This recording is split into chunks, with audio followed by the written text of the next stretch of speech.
Hello दोस्तों, आप सभी का स्वागत है हमारे यूट्यूब चैनल पर। तो दोस्तों, अभी अपन देखने वाले हैं क्लास 12 का एक टॉपिक है जिसका नाम है सोवियत संघ का विक्टर। तो ये टॉपिक है सोवियत संघ का विक्टर, ये हम देखने वाले हैं। और आपको बता दूं, ये जो टॉपिक है क्लास 12 पॉलिटिकल साइंस का फर्स्ट बुक का, और चैप्टर है दो ध्रुवीयता का अंत। इस चैप्टर से ये टॉपिक आपका है। तो आज हम सोवियत संघ का विक्टर समझेंगे। पहले हम स्टार्ट करते हैं, चैप्टर का नाम समझते हैं कि जो चैप्टर का नाम है वो कैसे बनाया गया और उसका मतलब क्या है। तो दो ध्रुवीयता का मतलब क्या होता है, यानी कि दो ध्रुवीयता का मतलब क्या होता है, यानी कि दो ध्रुवीयता का मतलब होता है कि जब पूरे वर्ल्ड में, विश्व में दो बड़ी महाशक्ति होना, यानी कि कोई भी दो ऐसे देश होना जो सबसे बड़े, क्या कह सकते हैं, सबसे बड़ी महाशक्ति हो, तो वो कहलाता है दो ध्रुवीय विश्व। अब दुनिया की ऐसी स्थिति कब थी? ये दूसरे विश्व युद्ध के बाद, पहले की बात की थी। यानी कि दूसरे विश्व युद्ध के बाद क्या हुआ, दुनिया में दो सबसे बड़ी महाशक्ति आई। दूसरे विश्व युद्ध के बाद दुनिया में दो सबसे बड़ी महाशक्ति आई, यूएसए, यूएसएसआर। ये दो सबसे बड़ी महाशक्ति थी दुनिया की दूसरे विश्व युद्ध के बाद। और जैसे कि आपको पता है 2022 और 23 का जो आपका 12th क्लास का सिलेबस है पॉलिटिकल साइंस का, उसमें फर्स्ट चैप्टर नहीं आ रहा आपका, दूसरे से आ रहा है। तो इसलिए मैंने दूसरा चैप्टर स्टार्ट किया। वैसे अगर हम शीत युद्ध का दौर समझते, जो फर्स्ट चैप्टर है, तो आपको ये बहुत आसानी से समझ आ जाता। तो यहाँ पे मैं अभी फर्स्ट चैप्टर नहीं पढ़ना है, तो इसलिए मैं थोड़ा बैकग्राउंड बता रहा हूँ ताकि आप ये चैप्टर का मीनिंग समझ सके, है ना। तो दो ध्रुवीयता का अंत होता है। दो ध्रुवीयता का पहले मतलब क्या होता है कि दो ध्रुवीयता का मतलब होता है कि भाई पूरी जो दुनिया है उसमें दो महाशक्ति होना। तो ऐसी स्थिति कब थी कि दूसरे विश्व युद्ध के बाद दुनिया में यूएसए और यूएसएसआर। अब यूएसए को क्या कहते हैं? अमेरिका बोलते हैं, यूनाइटेड स्टेट ऑफ अमेरिका, इसको बोलेंगे अमेरिका, ठीक है। और ये हमारा होता है सोवियत संघ, इसको कहते हैं सोवियत संघ, union of Soviet socialist Republic, इसकी फुल फॉर्म बोले तो, ठीक है भाई। तो सोवियत संघ और अमेरिका, ये दुनिया की दो सबसे बड़ी महाशक्ति थे। और ये कैसे बने थे? क्योंकि दूसरा विश्व युद्ध इन्होंने क्या करा था, एक साथ लड़ा था। जैसे कि मित्र राष्ट्र आपने देखा होगा, जो दूसरा विश्व युद्ध था वो मित्र राष्ट्र और दूरी राष्ट्र में चला था। दूरी राष्ट्र इन दोनों गुटों में चला था। एक तरफ थे अमेरिका, यूएसए, यूएसएसआर, फ्रांस और ब्रिटेन, मित्र राष्ट्र में। इन दोनों ने एक साथ किसके खिलाफ? जर्मनी और इटली, जापान के खिलाफ युद्ध लड़ा था। इटली और जापान, इनके खिलाफ किसने युद्ध लड़ा था भाई? यूएसए, यूएसएसआर, फ्रांस, ब्रिटेन ने दूरी राष्ट्र के खिलाफ। तो इसमें जो ये होते हैं हमारे मित्र राष्ट्र, ये क्या होते हैं? जीत जाते हैं। और इधर जर्मनी, इटली, जापान, ये जाते हैं हार। तो इसके बाद क्या होता है, फ्रांस और ब्रिटेन की जो हालत बहुत खस्ता थी, क्योंकि इनके ऊपर बहुत बड़ा आर्थिक संकट आ गया था। तो ये तो दुनिया में कहीं पे, मतलब इनकी जो शक्ति थी वो डाउन हो गई थी। इसलिए यूएसए और यूएसएसआर, यानी कि अमेरिका और सोवियत संघ, दुनिया की सबसे बड़ी महाशक्ति बनकर उभरे थे। तो ये दोनों महाशक्ति बनकर उभरे, तो इन्होंने क्या करा, जापान, इटली को हरा दिया। तो इनके काफी संसाधन थे, उसको लेकर अमेरिका और सोवियत संघ के बीच में विवाद हो गया। क्योंकि सोवियत संघ कह रहा था कि सबसे ज्यादा जो युद्ध में और इन तीनों को हराने में, दूरी राष्ट्रों को हराने में सबसे ज्यादा पैसा मैंने खर्च किया, ये कहना था सोवियत संघ। तो अमेरिका कह रहा था नहीं, मैंने करा है। तो सोवियत संघ कह रहा था मैंने सबसे ज्यादा पैसा खर्च किया है, तो इसका मतलब सबसे ज्यादा जो संसाधन है इन तीनों देशों के, वो मेरे पास होने चाहिए। जैसे कि जर्मनी में क्या होता, जर्मनी की राजधानी बर्लिन को इन्होंने बांट लिया था, पूर्वी बर्लिन और पश्चिमी बर्लिन करके।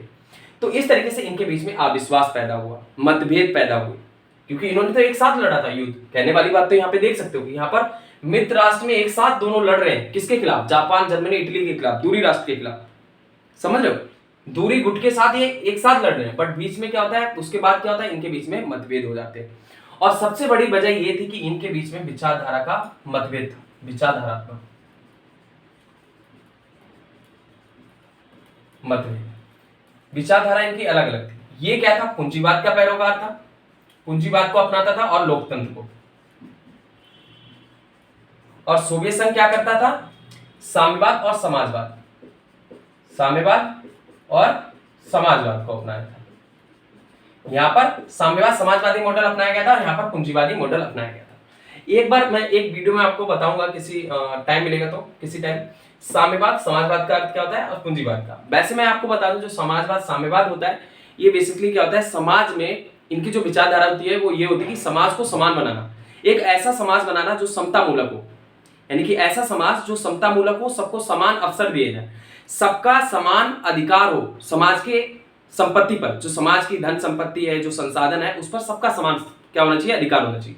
और जो ये जो होते हैं साम्यवादी समाजवादी जो लोग होते हैं, वो निजी पूंजी को बिल्कुल खत्म करना चाहते हैं। जो प्राइवेट मनी होती है, जैसे कोई भी एक व्यक्ति है जिसने प्राइवेट मनी, या कह सकते हैं उसने बहुत मेहनत से कंपनी लगाकर बिजनेस करके बहुत सारा पैसा इकट्ठा कर लिया, तो ये कहते हैं कि वो पैसा बहुत गलत हो जाता है, क्योंकि वहां पर वो जो व्यक्ति के पास, जिसके पास पैसा इकट्ठा हो रहा है, वो बहुत सारे लोगों का शोषण कर रहा है। तो ये क्या होता है, साम्यवादी समाजवादी उसका विरोध करते हैं। वैसे हम पूंजीवाद में देखो तो पूंजीवाद में क्या होता है, खुली अर्थव्यवस्था होती है, वहां पर बहुत सारे बिजनेसमैन होते हैं, और वहां पर एक ऐसी व्यवस्था होती है जहां पर बहुत कुछ लोग जो संपत्तिशाली होते हैं, जो पूंजीपति होते हैं, उनके पास दुनिया का, या कह सकते हैं समाज का लगभग बहुत ज्यादा पैसा उनके पास इकट्ठा हो जाता है, और वही पूरे समाज को चलाते हैं, जिसके कारण क्या करते हैं, ये मजदूरों का शोषण करते हैं। तो ये क्या थे, इसके खिलाफ थे। तो जो सोवियत संघ अमेरिका की विचारधारा तो अलग थी, तो ये दोनों, इन दोनों के बीच में क्या होता है, उन दूसरे विश्व युद्ध के बाद इनके बीच में एक अलग तरीके का संघर्ष और तनाव पैदा होता है, और जो क्या होता है, धीरे धीरे युद्ध में रूप लेता चला जाता है, जिसको युद्ध का नाम दे दिया जाता है, शीत युद्ध। इसको क्या कहते हैं, इनके संघर्ष के तनाव को, जो कंपटीशन था इनके यहाँ पर, विचारधारा का तनाव था, जो संघर्ष था विचारधारा को लेकर, उसको ये शीत युद्ध का नाम देते हैं। शीत युद्ध का नाम क्यों देते हैं, क्योंकि इनके बीच में इतनी बड़ी कोई भी लड़ाई नहीं हुई, ना ही कोई इतना बड़ा खून खराबा हुआ, ना ही इन्होंने एक दूसरे के ऊपर परमाणु बम गिराए, जिसके कारण जो युद्ध था, और जो एक लंबा टाइम ये जो शीत युद्ध था 1945 से 1991 तक चला, यानी कि अमेरिका और सोवियत संघ में जो संघर्ष था, तनाव था, वो एक लंबे टाइम तक चलता है, यानी कि 45 साल तक चलता है, और इसके बीच में, इनके बीच ना ही कोई बहुत बड़ी लड़ाई होती है, ना ही खून खराबा होता है, और ना ही एक दूसरे के ऊपर परमाणु बम छोड़ते, जिसके कारण इसको शीत युद्ध का नाम दिया जाता है। ठीक है, तो यहां पर क्या होता है, इनके बीच में बस एक चीज की होड़ थी कि सोवियत संघ को गिराना है, और सोवियत संघ सोच रहा था कि अमेरिका को गिराना है, अमेरिका को विश्व में फैलने नहीं देना है। इसी तरीके से अमेरिका चाहता था कि सोवियत संघ को हमें विश्व में बिल्कुल उसकी विचारधारा को फैलने नहीं देना है। बट यहाँ पर इन संघर्ष और तनाव के बीच सोवियत संघ के साथ ऐसी कुछ घटनाएं घटती हैं, जिसके कारण 1991 में क्या होता है, सोवियत संघ का विघटन हो जाता है, यानी कि सोवियत संघ खुद अपने आप में बिखर जाता है। ऐसी एक टाइम आता है 1991 का। ठीक है, यहाँ पे अमेरिका को कुछ करने की जरूरत नहीं होती है, सोवियत संघ खुद ही बिखर जाता है, और तभी कहा जाता है कि जो दूसरी दुनिया थी, यानी दूसरी दुनिया कहते थे सोवियत संघ को, अभी आगे हम देखेंगे, और पहली दुनिया अमेरिका, तो जो दूसरा दो ध्रुवीय विश्व था, उसमें से एक जो महाशक्ति थी सोवियत संघ, वो समाप्त हो जाती है, और यहां पर सिर्फ बचता है अमेरिका, जिसको एक ध्रुवीय विश्व बोलते हैं। एक ध्रुवीय विश्व की महाशक्ति कौन रह जाता है, अमेरिका, यानी कि पूरी दुनिया में अमेरिका ही बचता है 1991 के बाद। तो ये भी हम आपके चैप्टर में जो नया सिलेबस है, इसमें एक ध्रुवीय विश्व भी ऐड किया गया है, तो इसको भी हम देखेंगे।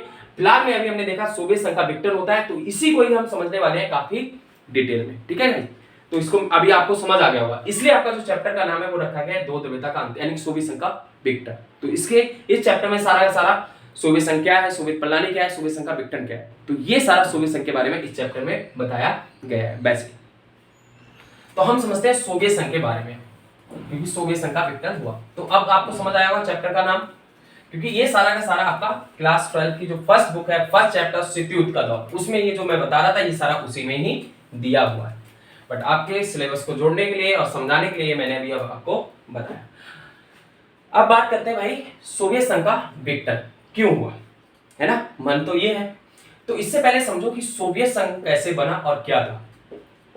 ठीक है, सोवियत संघ कैसे बना और क्या था। तो जो सोवियत संघ था उसकी स्थापना कैसे होती है, रूस में एक क्रांति होती है। रूस में क्या होती है, 1917 में एक क्रांति होती है, एक रूसी क्रांति होती है, जिसको समाजवादी क्रांति भी कहते हैं।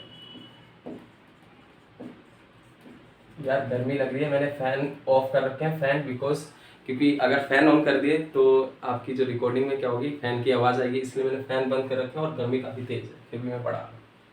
तो अब यहाँ पे क्या हुआ, सोवियत संघ कैसे बना। तो रूस में क्या हुई थी, एक क्रांति हुई थी 1917 में, जिसको रूसी क्रांति कहते हैं, समाजवादी क्रांति कहते हैं। तो इसके बाद क्या हुआ, जो इसका नेतृत्व किया था, ऊपर की चीजें बता रहा हूँ सिर्फ मैं मैन।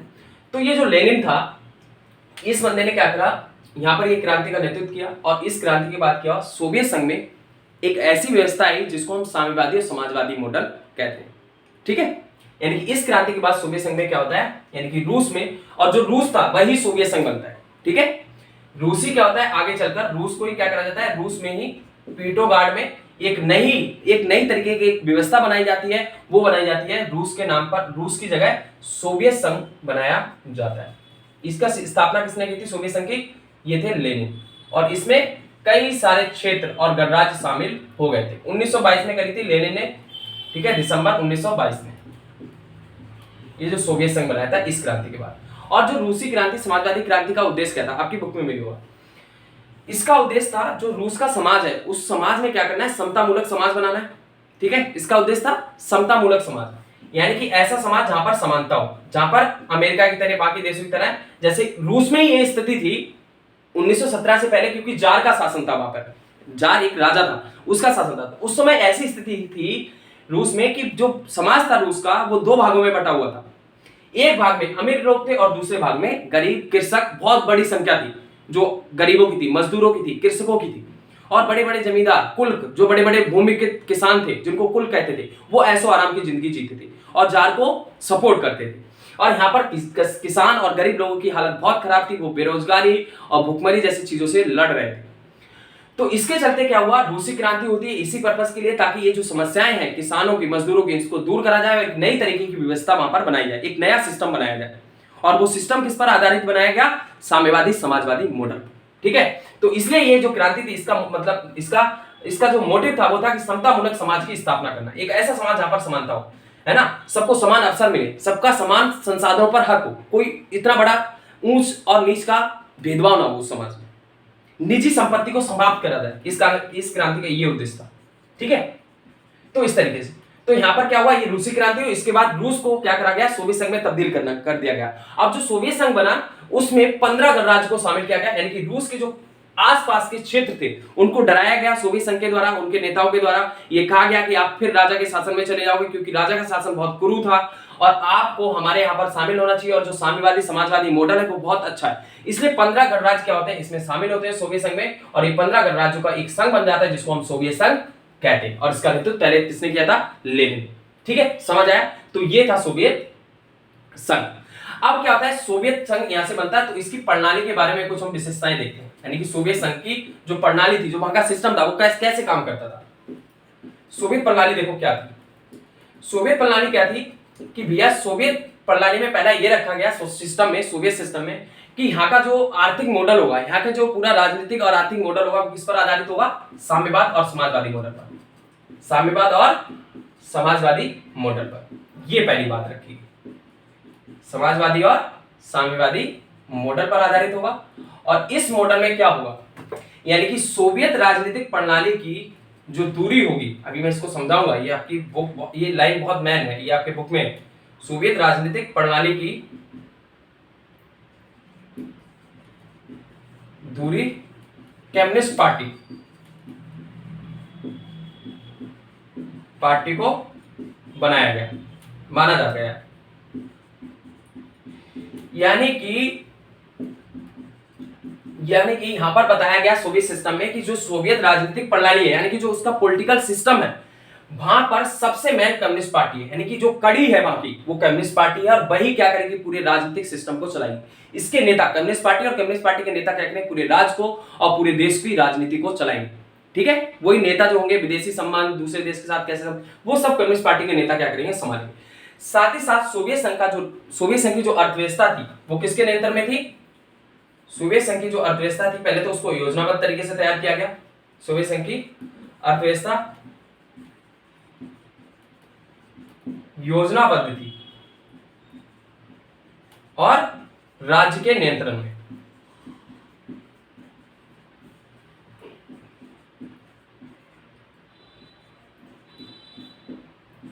हाँ, सोवियत संघ की जो अर्थव्यवस्था थी वो योजनाबद्ध थी। वहां पर क्या करा गया कि सोवियत मॉडल अपनाया, साम्यवादी समाजवादी मॉडल अपनाया। फिर उन्होंने वहां पर एक चीज ऐड की कि हम जो विकास करेंगे वो सबकी तरह नहीं करेंगे, बल्कि हम क्या करेंगे, प्लानिंग के अकॉर्डिंग करेंगे। किसके अकॉर्डिंग, प्लानिंग के अकॉर्डिंग। सबसे पहले सोवियत संघ ने ही योजनाबद्ध, यानी प्लानिंग जो सिस्टम था, प्लानिंग के अकॉर्डिंग, यानी कि नियोजित विकास, वो यहीं पर अपनाया गया था, जो कि हम थर्ड चैप्टर में सेकंड बुक में देखेंगे, क्लास 12 की जो सेकंड बुक है उसमें हमारा एक चैप्टर है नियोजित विकास, उसमें पढ़ेंगे। तो योजनाबद्ध जो सिस्टम था कि 5 साल में, जैसे हमारे 5 साल, तो इसमें एक टाइम पीरियड होता था, टाइम ड्यूरेशन, कि 5 साल में या 2 साल में हमें ये काम करने हैं। तो यहाँ पर योजनाबद्ध तरीके से अर्थव्यवस्था चलाई जाती थी। साथ ही साथ पूरी अर्थव्यवस्था को नियंत्रित कौन करता था, कंट्रोल कौन करता था, राज्य करता था। यानी कि राज्य क्या करता था, भूमि में खेती बाड़ी सबको देखता था, सारे उद्योग राज्य के अंडर में थे। लोग क्या करते थे, राज्य के अंडर काम करते थे। और सबसे यहाँ पर दूसरी पार्टी को, कम्युनिस्ट पार्टी क्या करती थी, शासन चला सकती थी। किसी भी पार्टी को मान्यता नहीं थी कि वो आकर नई पार्टी बना सके या फिर कोई दूसरी पार्टी वहां पर उद्भव हो सके,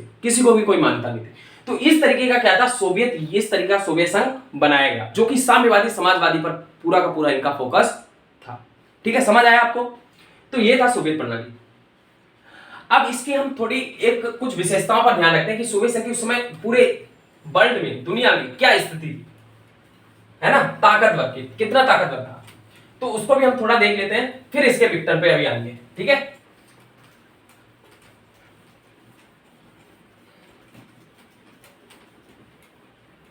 ऑलमोस्ट आपकी बुक में सारी चीजें दे रखी है। तो देखो, अब बात करें कि सोवियत संघ जो था वो दुनिया में कौन सी स्थिति पे था। तो ये देखो, सोवियत संघ क्या था, 1940-50 के दशक में ये क्या था, दूसरी दुनिया की सबसे बड़ी अर्थव्यवस्था था। दूसरी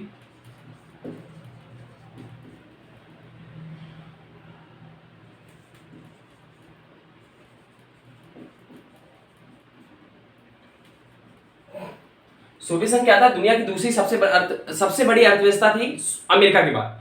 ठीक है, और तुम्हें पता है यहां पर सोवियत संघ में प्राकृतिक संसाधन का भंडार था। प्राकृतिक संसाधन बहुत थे, प्राकृतिक संसाधनों का भंडार था। जैसे कि तुम देखो, तेल है ना, खनिज, लोहा, इस्पात, ये सारे बहुत यहाँ पर थे। ठीक है, और साथ ही साथ यहाँ की संचार प्रणाली बहुत अच्छी थी। संचार प्रणाली यानी कि कम्युनिकेशन, यहाँ से वहां कोई भी विचार, कोई भी लोग बहुत आसानी से आ जा सकते थे। परिवहन सुविधाएं, आवागमन के जो साधन थे वो भी काफी सुलभ थे, रेल वगैरह ये काफी अच्छे से पढ़ चुके थे। तो यहाँ पर ये सारी चीजें थी। और यहाँ पर उपभोक्ता उद्योग क्या होता है कि जहाँ पर किसी देश के अंदर जो चीजें बनाई जाती हैं और उसकी का वहां के लोग क्या करते हैं, इस्तेमाल करते हैं, प्रयोग करते हैं, है ना। तो वहां पर ये भी बहुत अच्छा था, उपभोक्ता उद्योग भी। और साथ ही साथ यहाँ पर संचार प्रणाली बहुत अच्छी थी, और यहाँ पर उद्योग उत्पादन भी बहुत अच्छा होता था, उद्योग भी लगे थे। बट अमेरिका के मुकाबले जो यहाँ का उत्पादन था और यहाँ की जो प्रौद्योगिकी थी वो थोड़ी, उसकी जो क्वालिटी थी बहुत कम थी, ये माना जाता है कि काफी कम थी। और एक चीज और यहाँ पर ध्यान रखने वाली है कि जो सोवियत संघ था, तो जो सोवियत संघ था वहां के जो लोगों को एक सुनिश्चित जीवन स्तर दे रखा, लाइफ स्टैंडर्ड, मतलब कि सबको एक तरीके का जीवन बिताना होता था। जैसे कि सब बच्चों को समान शिक्षा दी जाती थी, वहां पर कोई प्राइवेट सरकारी स्कूल नहीं थे, किसी प्रकार का अलग कोई रूपांतरण नहीं था। ठीक है, एक तरीके की शिक्षा दी जा रही है, सबको समान काम, मतलब सबको समान तरीके से स्वास्थ्य सुविधाएं, सब कुछ बराबर तरीके से उनको दिया जाता था। वो राज्य मुहैया कराता था उनको, न्यूनतम जीवन स्तर वहां पर लोगों का था। ठीक है, और जो खेती बाड़ी थी सब कुछ कौन, राज्य ही कंट्रोल करता था। तो इस तरीके का सोवियत मॉडल कुछ देखने को मिलता है, और काफी मायनों में ये बहुत अच्छा था। जैसे कि दुनिया की दूसरी सबसे बड़ी अर्थव्यवस्था, जब 1940 के दशक में ब्रिटेन, फ्रांस, इनकी सबकी इकोनॉमी बहुत ज्यादा गिर रही थी, अमेरिका भी झटके खा रहा था, तो उस समय सोवियत संघ अपने बलबूते पर बहुत अच्छे से आर्थिक विकास कर रहा था। तो ये कुछ ऐसा हाल था।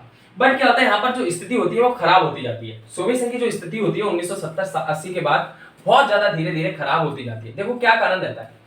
पहले तो इसमें चैप्टर स्टार्टिंग में बता रखा है कि भाई जो सोवियत संघ की जो कम्युनिस्ट पार्टी थी, कम्युनिस्ट पार्टी के अंदर बहुत सारी कमियां आ जाती हैं। यानी कि कम्युनिस्ट पार्टी क्या होती है, नौकरशाही बन जाती है। यहाँ का जो शासन प्रणाली होती है वो नौकरशाही में तब्दील हो जाती है।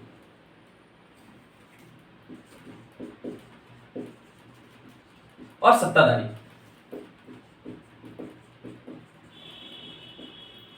यानी यहाँ की जो राजनीतिक व्यवस्था थी, कम्युनिस्ट पार्टी के जो नेता थे वो नौकरशाही हो गए थे। नौकरशाही क्या होती है, ब्यूरोक्रेसी, तुम देखते हो अपने यहाँ पर कि जिसको बोल दिया कि भाई आपको लॉ एंड ऑर्डर जारी रखना है, बस वही ध्यान देना है। वो जनता बनता को नहीं देखते, उनका एक पर्पस होता है कि भैया लॉ एंड ऑर्डर होना चाहिए, ये चीजें होनी चाहिए, बस। तो इस तरीके से यहाँ पर क्या था कि सत्ता को चलाना है, भारी आक्रमण को देखना है, कोई देश के अंदर कोई खतरा तो नहीं है, ये सब क्या करते थे, नेता देखते थे। वहां के लोगों के ऊपर कोई ध्यान नहीं देते थे, न वहां की अर्थव्यवस्था के ऊपर ध्यान दिया जाता था। अर्थव्यवस्था मेन होती है, क्योंकि अर्थव्यवस्था पे ध्यान दिया जाएगा तभी तो विकास होगा, तभी तो पैसा आएगा। बट इन्होंने क्या करा, अर्थव्यवस्था पे इन सब पर ध्यान देना बंद कर दिया, और ये पार्टी क्या होगी, सत्ताधारी होगी, कुर्सी को बचा के रखते थे, बस वहीं बैठे रहते थे और इनको कुछ काम था ही नहीं। ठीक है, और यहाँ पर धीरे धीरे इसकी जो अर्थव्यवस्था थी वो ज्यादा से ज्यादा रुक जाती है। और यहाँ पर सबसे ज्यादा जो प्रभाव था रूस को छोड़कर जो 14 गणराज्य थे उनको पड़ा था, क्योंकि सोवियत संघ 15 गणराज्य से मिलकर बना था ना। रूस तो अहम था, क्योंकि रूस में ही सोवियत संघ का गठन हुआ था। तो रूस को थे नागरिक इतने परेशान नहीं थे, बाकी जो 14 गणराज्य के नागरिक परेशान थे। ठीक है, तो यहाँ पर अर्थव्यवस्था में विकास नहीं हो रहा था। ऊपर से एक बहुत बड़ी घटना जो अफगानिस्तान संकट 1979 का ना 1979 का, तो उस समय 1979 में क्या करता है सोवियत संघ अफगानिस्तान में इंटरफेयर करता है, और अफगानिस्तान पे जब इंटरफेयर करता है तो उसमें उसको बहुत ज्यादा लॉस होता है पैसे का, यानी कि आर्थिक तौर पर वो बहुत ज्यादा कमजोर हो जाता है, क्योंकि वहां पर उसको 10 साल तक लगातार वहां के जो स्थानीय विद्रोही थे उनसे लड़ाई लड़नी पड़ती है, जिसके कारण उसका बहुत पैसा खर्च होता है। बाद में जब महासचिव बनते कौन, गोरबाचेव, मिखाइल गोरबाचेव, अभी हम देखेंगे। मिखाइल गोरबाचेव जब 1950 में महासचिव बनते तो धीरे धीरे वो क्या करते हैं, वहां से सेना अंतर्राष्ट्रीय स्तर पर दबाव भी पड़ता है और वो अपनी सेना वापस बुला लेते, जिसके कारण क्या होता है सोवियत संघ की जो अर्थव्यवस्था होती है वो और ज्यादा कमजोर होती जाती है। और वन बाय वन हम ये जो अभी मैंने कम्युनिस्ट पार्टी वाला जो कॉज बताया है, कारण बताया है, कि अभी हम आगे और भी देखेंगे इसको, ये तो सिर्फ मैं स्टार्टिंग बता रहा था। तो यहाँ पर इस तरीके से क्या होता है, यहाँ पर जो हालत थी वो खराब होती जाती है, सोवियत संघ की अर्थव्यवस्था चरमराने लगती है। तो पहले देखते हैं जब इसकी अर्थव्यवस्था चरमरा रही होती है, जब मिखाइल गोरबाचेव क्या होते हैं इसको सुधार करने आते हैं, तो वो एक बहुत अच्छा, मतलब मेरे ख्याल से वो टाइम है, उसको समझना भी बहुत जरूरी है। जब मिखाइल गोरबाचेव आते हैं और वो वहां पे जो सुधार करते हैं, वहीं से क्या होता है जो सोवियत संघ का विघटन है वो शुरू हो जाता है, यानी कि वहीं से एक नींव पड़ जाती है, सोवियत संघ का विघटन हो ही जाता है। तो देखो मिखाइल गोरबाचेव क्या होता है 1985 में 1985 में कम्युनिस्ट पार्टी के महासचिव बनाए जाते हैं।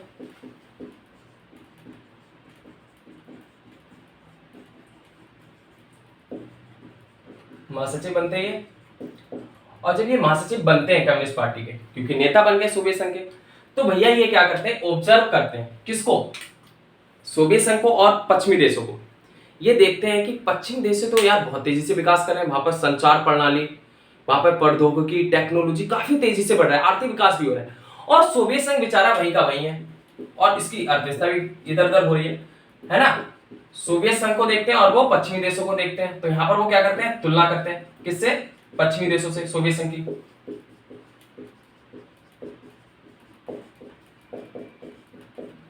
और ये जनाब क्या करते हैं, पश्चिम देशों की तरह सोवियत संघ को भी क्या करना चाहते हैं, सुधार करना चाहते हैं यहाँ पर, और इसको भी उसी तरीके से उसका आर्थिक विकास और संचार प्रौद्योगिकी में डेवलपमेंट या कह सकते हैं विकास करना ये भी चाहते हैं। और इसलिए यहाँ पर ये क्या करते हैं, सुधारों की एक नीति शुरू करते हैं, सुधारों की नीतियां लेकर आते हैं। तो ये यहाँ पर क्या करते हैं, राजनीतिक आर्थिक सुधार करते हैं, जिसमें वो क्या करते हैं, वहां की अर्थव्यवस्था को, गणराज्य की जो 15 गणराज्य थे वहां पर थोड़ा खुलापन देते हैं लोगों को, यानी राजनीतिक आर्थिक सुधार हुए तो लोगों को लोकतांत्रिक तरीके से कुछ ऐसी नीतियां बनाएंगी जिससे लोगों को कुछ राहत दी गई, लोगों को कुछ छूट दी गई, यानी कि लोगों को रियायतें दी गई, जिससे लोगों को क्या हुआ, स्वायत्तता मिली। आर्थिक सुधार किए इन्होंने, राजनीतिक आर्थिक सुधार किए, और ये सारे के सारे सुधार जो थे वो लोकतांत्रिक सुधार थे। अब लोकतांत्रिक में क्या होता है, लोगों के हाथ में थोड़ी बहुत शक्ति दी जाती है, और यहाँ पर 60 साल से क्या चला आ रहा था, उस रीति रिवाज को क्या करते हैं मिखाइल गोरबाचेव भूल जाते हैं। इसको यहाँ पर सोचना कि भैया 60 साल से यहाँ पे कम्युनिस्ट पार्टी का शासन चल रहा है, साम्यवादी समाजवादी चल रहा है ना, और एकदम से अगर लोकतांत्रिक राजनीतिक सुधार लोकतांत्रिक तरीके से करे जाएंगे तो यहाँ की जनता क्या होगी, बेकाबू तो होगी, क्योंकि 60 साल से एक ही शासन में रहते आ रहे हैं और उनको दुनिया के दूसरे किसी चीज के बारे में पता ही नहीं, उनको यहाँ तक इजाजत भी नहीं है कि वो अपने विचारों को, अपनी भावनाओं को कम्युनिस्ट पार्टी के सामने या फिर सोवियत संघ के सामने रख सके।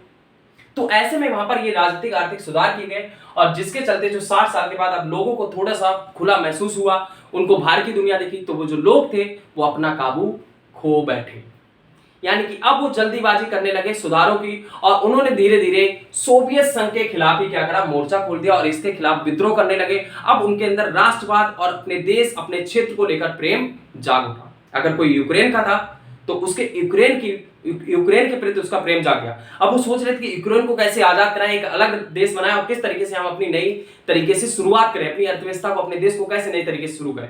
तो ये भावना लोगों के अंदर शुरू होने लगी, और जहां से क्या होता है, सोवियत संघ से क्या होता है, सारे धीरे धीरे सारे देश क्या होते हैं, अलग हो जाते हैं। लिथुनिया बाल्टिक गणराज्य था एक, जो सबसे पहला गणराज्य था जिसने अपने आप को स्वतंत्र घोषित करवाया था सोवियत संघ से अलग होकर 1990 में।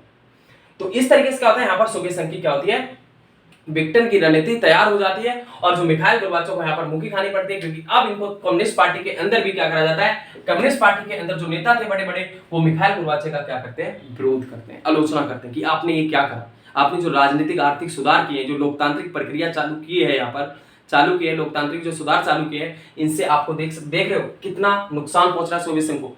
तो यहाँ पर कुछ गर्मपंथी क्या करते हैं, इसका विरोध करते हैं और यहाँ पर मिखाइल गोर्बाचेव का तख्ता पलट कर देते हैं। और यहाँ पर फिर एक और रोल आता है, जो रूस के राष्ट्रपति या कह सकते हैं नेता थे, रूस के नेता जो पहले राष्ट्रपति माने जाते हैं सोवियत संघ के विघटन के बाद, रूस के बोरिस येल्त्सिन, उन्होंने तो बहुत बड़ी भूमिका निभाई थी मिखाइल गोर्बाचेव को हटाने में और कम्युनिस्ट पार्टी को अमान्य घोषित करने में, गैर कानूनी घोषित करने में। बोरिस येल्त्सिन कैसे यहाँ पर फेस बने, क्योंकि 1990 के टाइम पे एक वहां पर रूस में आम चुनाव हुआ, उस आम चुनाव में ये नेता बनके उभरे, ये चुनाव जीते और फिर उन्होंने क्या करा, मिखाइल गोर्बाचेव को मतलब हटाना चाहा और कम्युनिस्ट पार्टी को अमान्य करार करने की कोशिश की और सच में यही हुआ। इन्होंने क्या करा, इसको कम्युनिस्ट पार्टी को अमान्य करार दे दिया और इसकी जो कम्युनिस्ट पार्टी की जो केंद्रीकृत सत्ता थी, केंद्रीकृत का मतलब सेंट्रलाइज जो पावर थी, क्योंकि सेंटर में कौन था, सोवियत संघ था, कम्युनिस्ट पार्टी थी, वही तो पूरे 15 गणराज्य चलाती थी, सोवियत रूस भी उसी में ही था। माना कि रूस में ही चलती थी सत्ता, बट रूस के नेता और रूस क्या नहीं चाहता था, अब रूस की जनता ये नहीं चाहती थी कि हम कम्युनिस्ट पार्टी के केंद्रीकृत शासन में रहे, सेंट्रलाइज पावर में रहे। तो इसलिए क्या करता है बोरिस येल्त्सिन, इनको हटा देता है और बाद में रूस और बेलारूस, ये तीनों मिलकर, रूस, यूक्रेन, बेलारूस, ये तीनों मिलकर, बेलारूस, ये तीनों मिलकर सोवियत संघ के विघटन की घोषणा कर देते हैं दिसंबर 1991 में। सोवियत संघ के विघटन की घोषणा कर दी जाती है।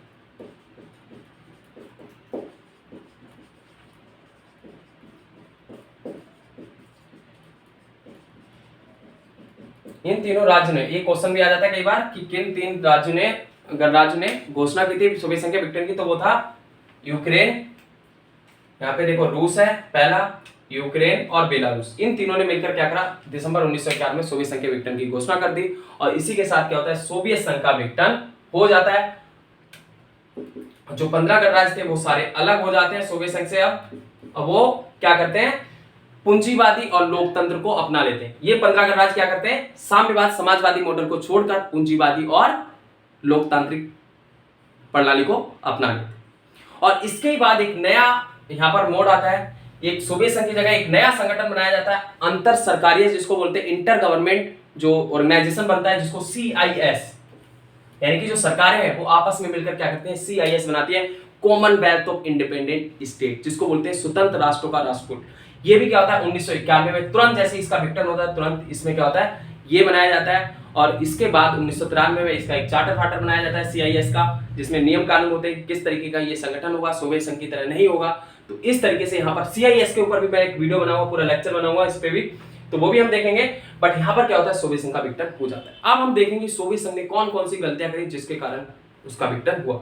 एक क्वेश्चन आता है कि सोवियत संघ के विघटन के 6 कारण बताएं, तो उस क्वेश्चन को आज अभी हम यहाँ पर क्या करने वाले हैं, सोल्व करने वाले हैं। अभी तक आपको थोड़ा बहुत तो ऑब्जर्वेशन मिल गई होगी कि सोवियत संघ का विघटन क्यों हुआ, अभी पूरी तरीके से आप जानने वाले हैं।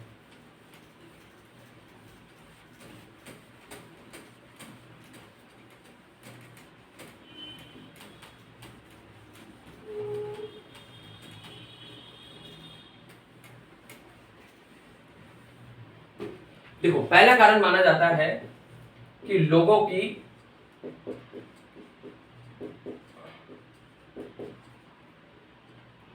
आकांक्षाओं और भावनाओं का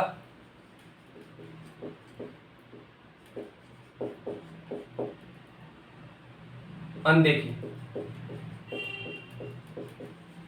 और अभिव्यक्ति स्वतंत्रता पर ध्यान नहीं दिया, अभिव्यक्ति की स्वतंत्रता पर यहाँ पर ध्यान ही नहीं दिया गया, अभिव्यक्ति की स्वतंत्रता का उल्लंघन होता था।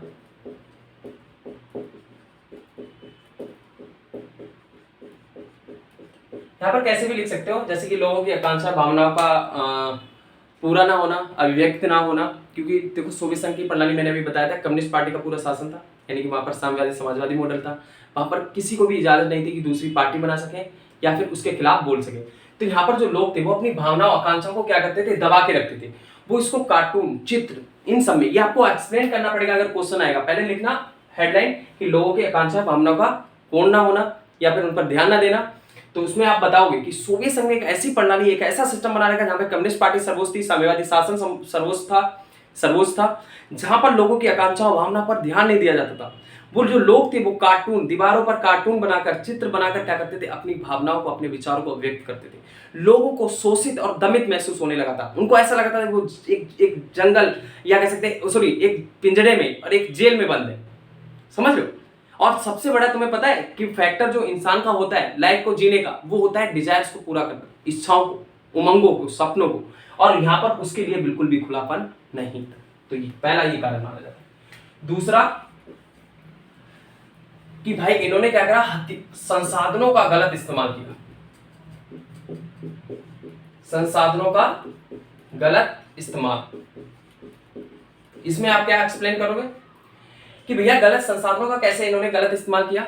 इन्होंने अधिकतर जो अपना पैसा था, संपत्ति थी, उसको लोगों के ऊपर नहीं लगाया, लोगों की इच्छाओं को पूरा करने पे, या कह सकते हैं अर्थव्यवस्था को विकास करने पे नहीं लगाया, बल्कि इन्होंने दूसरे देशों पर आक्रमण करने पर, जैसे कि अफगानिस्तान में किया, कोरिया में किया, वियतनाम में, इन्होंने क्या करा, दूसरे देशों में अपनी सरकार बनाने के लिए, साम्यवादी सरकार बनाने के लिए, अपने साम्यवाद को फैलाने के लिए इन्होंने उस पर पैसा खर्च किया, और संसाधनों को परमाणु हथियारों पर सबसे ज्यादा खर्च किया गया, जिसके कारण इन्होंने अर्थव्यवस्था पे ध्यान नहीं दिया, और उनकी जो अर्थव्यवस्था थी वो धीरे धीरे नजरअंदाज होती गई, और वो अपने एकदम अंत पर आ गई, जहां पर वो पटरी से उतर गई, फिर उसको पटरी पर लाना बहुत मुश्किल हो गया। तो संसाधनों का गलत इस्तेमाल। तीसरा, कम्युनिस्ट पार्टी के जो नेता थे, 60 साल 70 साल तक, यहाँ पर कम्युनिस्ट पार्टी का कितने साल तक, कम्युनिस्ट पार्टी का 70 साल तक शासन रहा है। कम्युनिस्ट पार्टी का 70 साल तक शासन, और जिसके कारण ये जो पार्टी के नेता थे, पार्टी के नेता क्या हुए, लापरवाह हो गए,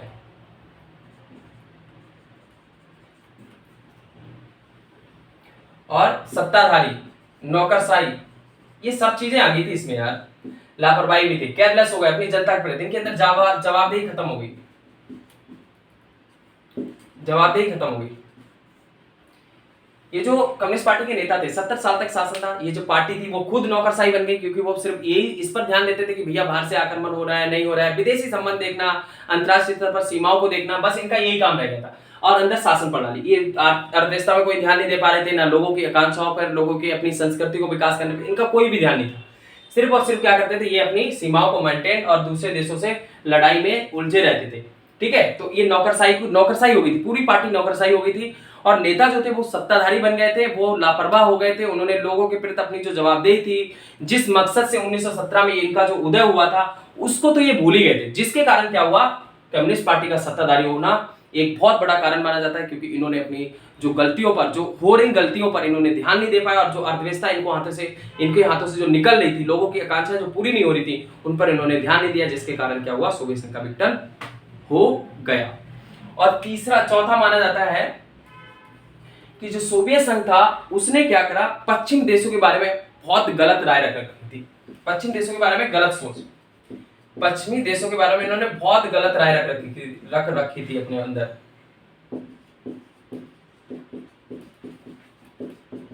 गलत राय इनकी क्या था, ये क्या इनका देखो कहना क्या था अपने जनता से, सोवियत संघ के नेता क्या कहते थे, बहुत अमेरिका से बहुत पीछे थे, बट ये पता है क्या बताते थे अपनी जनता को, कि हम अमेरिका से बहुत आगे, हमारी प्रौद्योगिकी, संचार प्रणाली, हमारा अर्थव्यवस्था, हमारी शक्ति अमेरिका से बहुत आगे हैं, अपनी जनता को बताते थे। यही बात जब जनता को पता चली, क्योंकि जनता को मूर्ख बना रहे थे, गलत राय बता रहे थे, उनके बारे में गलत इन्होंने मनसा रख रखी थी, और ओवर कॉन्फिडेंट हो रखे थे, खुद को भी नहीं पता था इनकी स्थिति क्या है।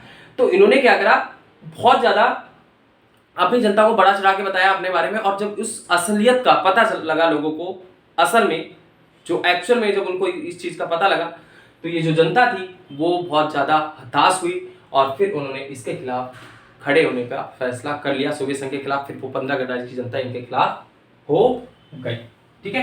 तो ये भी क्या था, एक बहुत बड़ा कारण माना जाता है।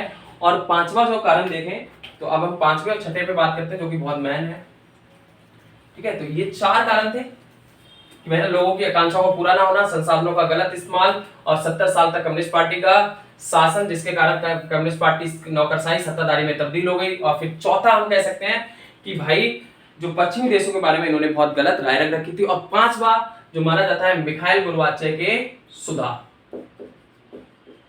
अभी मैंने देखा था ना कुछ देर पहले, मिखाइल गोर्बाचेव के सुधार, तो मिखाइल गोर्बाचेव के जो सुधार थे वो भी बहुत बड़ा कारण थे किस चीज का,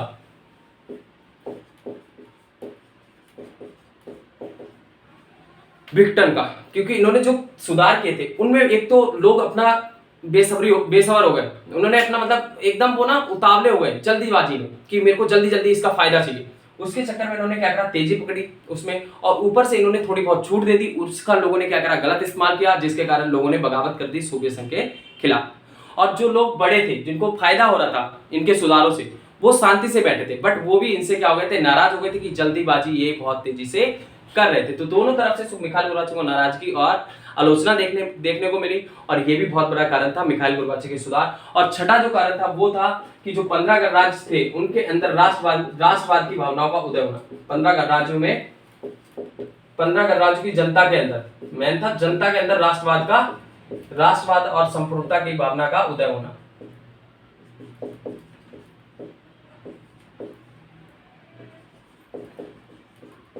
संप्रभुता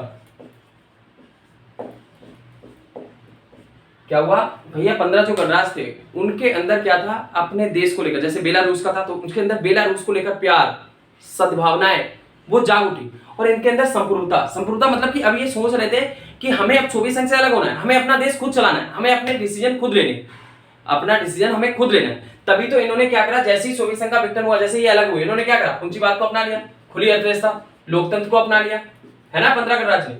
तो इस वजह से क्या हुआ, सोवियत संघ का विघटन हो गया।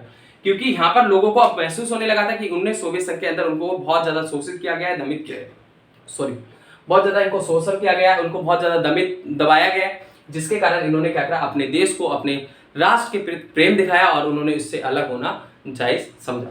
और इसमें एक चीज मैं अपने तरफ से बोलूं तो सबसे मेन जो कारण था, यहाँ की जो संरचना बनाई गई, सोवियत प्रणाली का जो मॉडल बनाया गया था, साम्यवादी समाजवादी मॉडल, कहीं ना कहीं वो भी इसी प्रकार का था, जहां पर लोगों को उनके सारे अधिकार मतलब समर्पित करवा दिए थे किसके सामने, कम्युनिस्ट पार्टी के सामने, साम्यवादी समाजवादी मॉडल के सामने। तो यहाँ पर ऐसी स्थिति मेरे को लगता है बनना तो स्वाभाविक था ही था, क्योंकि ये जो तरीका ही अलग था, क्योंकि लोगों की आकांक्षाएं और भावना को दबा ही दिया तुमने, लोगों का जो महत्व था उसको तुमने दबा दिया, यानी कि जो समाज है उसको सबसे बड़ी प्रायोरिटी दे दी, और बल्कि समाज से पहले लोग सबसे पहले आते हैं। तो यहाँ पर इनसे ये भूल हुई, कह सकते हैं जो भी है, बट मेरा ये राय है कि साम्यवादी समाजवादी मॉडल भी कहीं ना कहीं, साम्यवादी और समाजवादी विचारधारा भी इसका कारण थी सोवियत संघ के विघटन का। तो ये था आज की वीडियो में हमारा, मिलते हैं नेक्स्ट वीडियो में। आई होप आप सबको ये समझ आया होगा कि सोवियत संघ का विघटन कैसे हुआ, इसके आगे पीछे के जो सिनेरियो था वो भी आप समझ गए होंगे। तो मिलते हैं नेक्स्ट वीडियो में, तब तक के लिए थैंक यू सो मच यार, और वीडियो को लाइक कर दो, सब्सक्राइब कर दो चैनल को, और अगर वीडियो बहुत अच्छी लगी हो तो अपने दोस्तों के साथ शेयर कर दो, ताकि वो भी इसको समझ सके कि सोवियत संघ का विघटन क्या था और सोवियत संघ था। थैंक यू सो मच, मिलते हैं नेक्स्ट वीडियो, धन्यवाद।